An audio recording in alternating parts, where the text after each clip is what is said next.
You ever get distracted by things that you think are good for you, and then all of a sudden you find out that it was nothing but a big old distraction, and it didn't contribute to the growth, and it didn't contribute to your goals, and it didn't really know where you were going or what you were doing. If you've ever found yourself in that situation, I'm going to give you some tips here to determine whether to say yes or whether to say no. So step number one is we've got to clarify exactly where you're going. Do you know what you want? Do you know where you're going? Do you know why you want to go there? So we want to spend some time clarifying what are our goals, what are the steps that we need to take, and once we've determined that, we've got to determine the timelines and get it on the calendar. Once it's in the calendar, we have scheduled the things that we have already deemed to be most important. If we live by the calendar and we're scheduling our time, we've already determined what the most important piece of the puzzle is because it's on the calendar.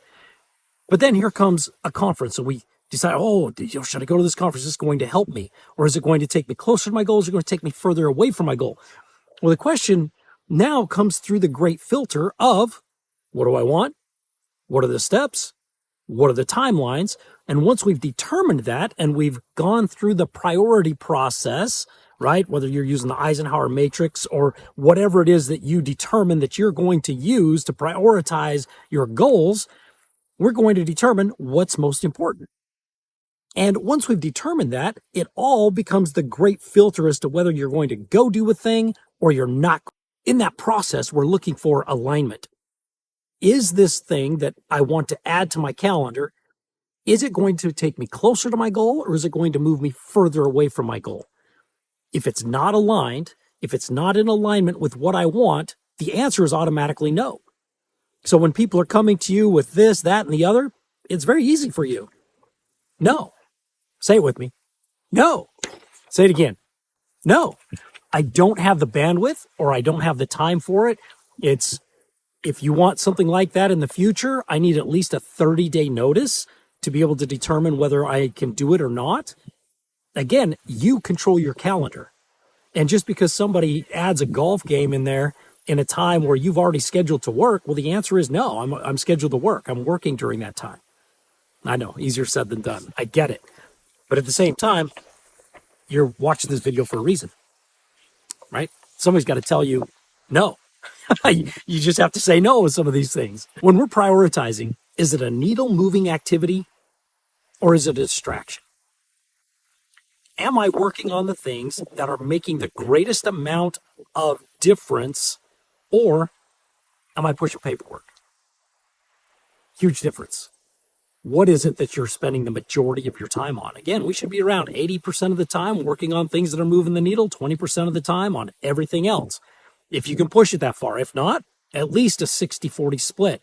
60% revenue generating activities, 40% everything else. We already know. And if you get to the point where you can't spend that kind of time doing the needle moving activities, now's the time to look into a VA or looking into outsourcing a lot of those activities that you've been doing yourself because you can't give it up.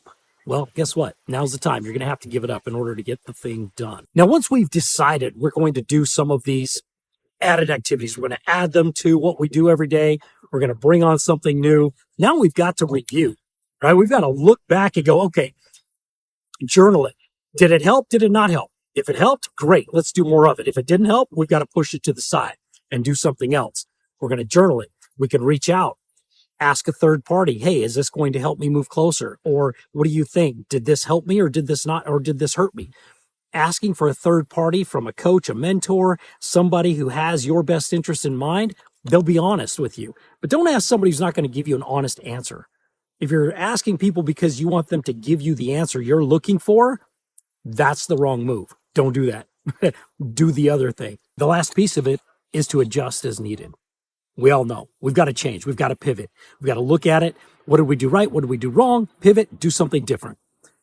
If you need some more information or you'd love to schedule a consultation, reach out.